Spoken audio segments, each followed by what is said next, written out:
अस्सलाम वालेकुम अज़ीज़ तलबा व तालिबात। आज हम मिर्ज़ा अब्दुल्ला ख़ान गालिब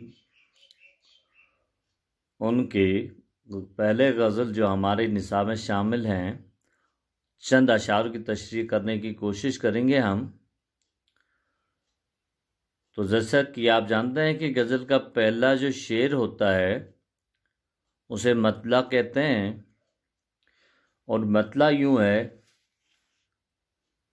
इब्नी मरियम हुआ करे कोई, मेरे दुख की दवा करे कोई।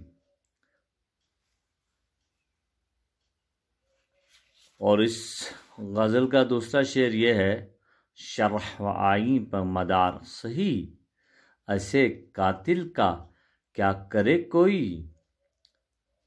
चाल जैसे कड़ी कमान का तीर, दिल में ऐसे के जा करे कोई, बात परों ज़बां कटती है, वो कहें और सुना करे कोई, बक रहा हूँ जुनून में क्या क्या, कुछ न समझे खुदा करे कोई। ये चूँकि ये गज़ल जो है 10 अशारों पर मुश्तमिल है, आज हम इनके पहले 5 अशार जो है उनकी तशरीह करने की कोशिश करेंगे। मतला से शुरू करते हैं कि इब्ने मरियम हुआ करे कोई, मेरे दुख की दवा करे कोई। ये इब्ने मरियम जो है हज़रत ईसा अलैहिस्सलाम को कहते हैं, तो उनसे कि ये है कि हज़रत ईसा अलैहिस्सलाम जो है वो मुर्दों को ज़िंदा और बीमार के दुख और दर्द को दूर किया करते थे। इसलिए शायर फरमाता है, यानी कि गालिब अपने इस शेर में फरमाता है कि अगर कोई ईसा है तो तब जानो कि कोई मेरे दुख जो उसके गालिब के दुख और दर्द हैं वो दूर हो सकते हैं। यानी कि अगर कोई ईसा है तो हुआ करे, मैं तब जानूं कि मेरे दुख दूर होंगे। शायद ये बीमारी जो है इश्क की बीमारी है, इसका इलाज सिर्फ शेर के मुताबिक ईसा के पास ही है, इब्ने मरियम के पास ही है, क्योंकि असल में ये कोई मर्ज़ नहीं है बल्कि एक किस्म का वहम है, गुमान है, और वहम का इलाज नहीं होता है। तभी तो ये फरमाते हैं, इब्ने मरियम हुआ करे कोई, मेरे दुख की दवा करे कोई, शरहवाइन पर मदा सही, ऐसे कातिल का क्या करे कोई। मैंने माना कि दुनिया का मदार कानून पर है।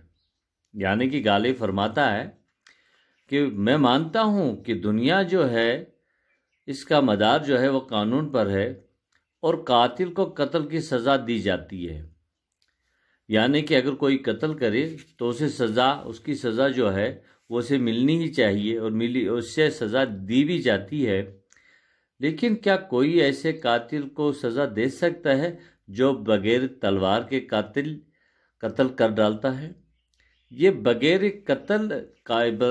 तलवार के किसी को कत्ल करना ये इश्क की बात ही है। ये ऐसी बात है जो सिर्फ इश्क हकीकी या इसकी मजाजी में ही कर सकता है इंसान। इसीलिए वो ये कहता है कि ये कानून है, सब कुछ है, लेकिन उनके लिए जो किसी को मार डाले। लेकिन ऐसा कोई कानून नहीं बना है कि जो किसी को बिना तलवार के कत्ल कर डाले।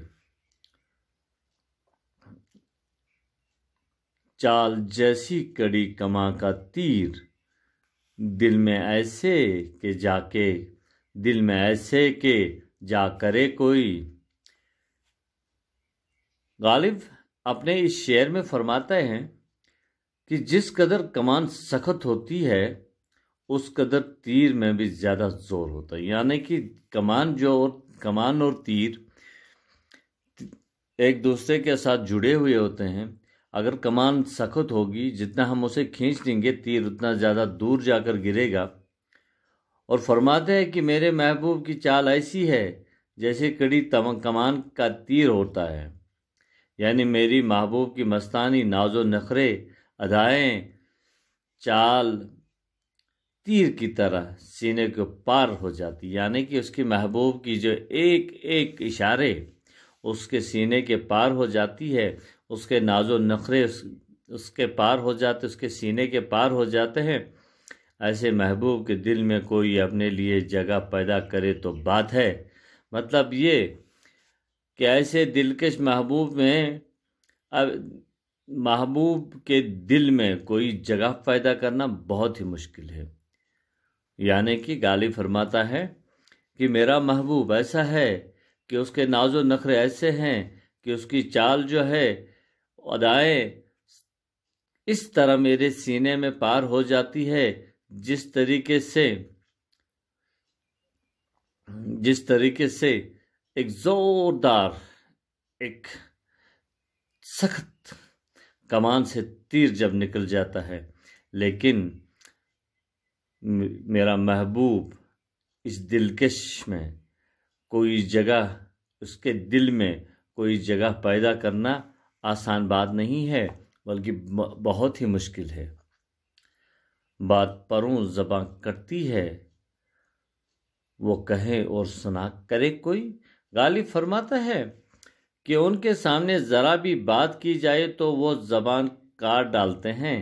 اس کا مطلب یہ ہے کہ جو کچھ ان کے دل میں آئے وہ کہہ دیں اور ہمیں بس خاموشی سے سننا ہے، یعنی کہ اس کا محبوب جو کچھ بھی اسے کہے بس سامنے بیٹھ کے اس سے جی بھر کے دیکھنا ہے، اور پھر اس سے کچھ نہیں، یہاں مطلب اس صرف خاموشی سے سننا ہی سننا ہے۔ بک رہا ہوں جنون میں کیا کیا، کچھ نہ سمجھے خدا کرے کوئی۔ شاعر فرماتا ہے، یعنی کہ غالب فرماتے ہیں اس شعر میں کہ میں میں جوش اور وحشت میں نہ جانے میں کیا کیا بک رہا ہوں، تو میں اللہ سے دعا کرتا ہوں، خدا سے دعا کرتا ہوں کہ کوئی میری بات کو نہ سمجھے، یعنی خدا کرے راز عشق فاش نہ ہو، یعنی کہ راز عشق فاش نہ ہو۔ چونکہ یہ غالب کے غزل کے 5 اشعار کی تشریح ہم نے آسان لفظ میں کرنے کی کوشش کری ہے، اور کل اور 5 اشعار اس کے ہیں، کیونکہ یہ غزل نمبر 1 جو ہے اس میں کل 10 اشعار ہیں، 5 کی ہم نے تشریح کری ہے، اور 5 انشاءاللہ کل پھر کر لیں گے۔ تب تک کے لیے میں آپ سے اجازت چاہتا ہوں، اللہ حافظ۔